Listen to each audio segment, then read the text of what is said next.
Papakita lang natin kung paano magtanggal ng kantuan o linya sa gupit na fade mga master. Madali yan lang to mga master. Yan, ganyan lang po. Gumamit tayo ng 0 half fade lang po sa clipper. No guard. Ganito lang mga master, no? Sungkit-sungkitin lang natin ng pahapyaw para hindi masagad sa taas. May guide naman po yung linya kaya kayang-kaya pong sungkitin. Then dito sa likod master, ganun din ang gagawin natin. 0 halfway lang din po mga master. Yan po. Sungkit-sungkitin lang din hanggat mabura yung kantuan.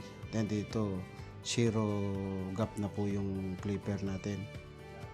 Ayan po. Detailer lang gagamitin natin.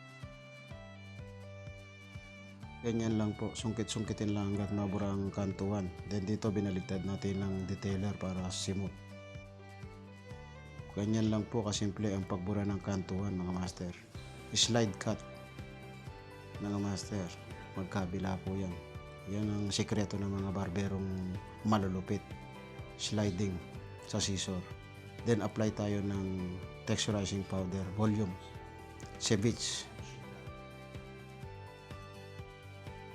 Sprayin natin ng pabango mga master, no? Para lumabas ang texture niya ng crop top fade. Ayun.